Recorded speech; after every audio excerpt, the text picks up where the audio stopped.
Hi friends, I'm making lemon ginger rasam today. Actually for us we should say lime because we are using actually lime. Lime ginger rasam today. So here are the ingredients that are needed. Looks like more ingredients but it's very simple and easy to make. I'll go over the ingredients now. The first thing that we need is about 2 tablespoons of tuvar dal. So I have taken 2 tablespoons of tuvar dal. If you have turmeric powder, you can use half spoon of turmeric powder. I'm using like one turmeric root. I'm going to peel the skin and grate it, and one tomato. These 3 ingredients with a cup of water, you have to pressure cook this. So I have already pressure cooked this one, and here it is. And after it's done pressure cooking, you have to mash them like with the ladle or with any potato masher or something. You just mash them well and it's ready here. The rasam powder is very simple. 1 spoon of black peppercorns, 1 spoon of cumin seeds. You don't have to roast or anything. You just grind it to coarse powder, and that is what it is here. So here I have grinded these two to coarse powder. For any rasam, we have to make a coarse powder. We should not grind fine paste. And here I have about 1 tablespoon of grated ginger, fresh grated ginger. This is little bit of chopped cilantro and chopped curry leaves. Salt. For tempering, we are going to add ghee. For any rasam, ghee tastes good and it balances with the sourness and salt and everything also. So here is ghee. I'm not going to add this much ghee. I'm going to add just 1 spoon in this small spoon. For tempering, mustard seeds, curry leaves.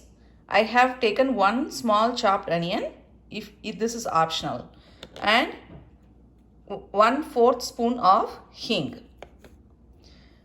Half lime, little bit of cilantro. This goes in the last. So these are the ingredients needed.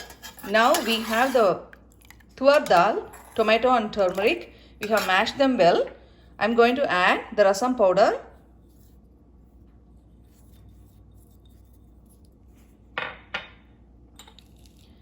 Chopped cilantro and curry leaves. Salt. Grated ginger. And I'm going to add 1 more cup of water because this is rasam. We want to dilute this.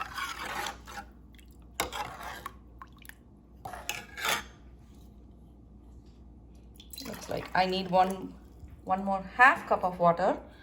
So I'm adding some more water to this.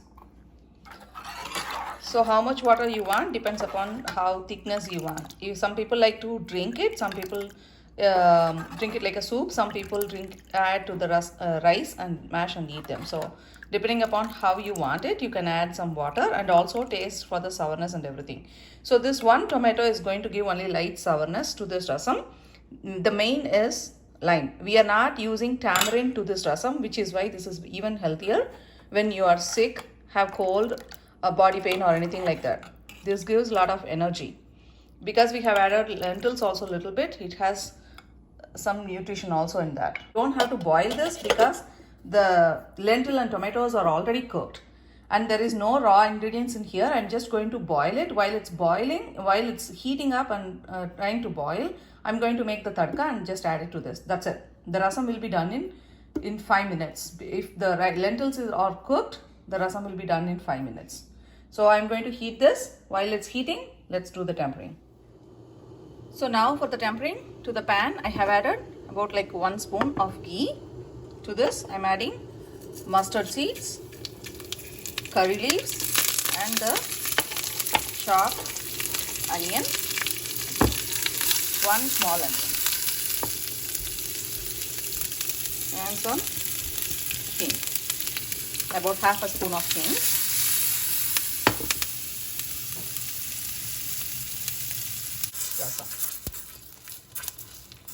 The rasam is nice and boiling. So here rasam is ready.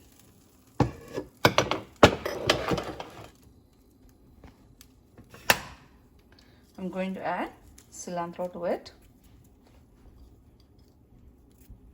So let the rasam cool down for about 5 minutes. Then we will be adding the half lime juice to this rasam and leave it for 2 minutes, and then we'll squeeze this half lime juice. Done.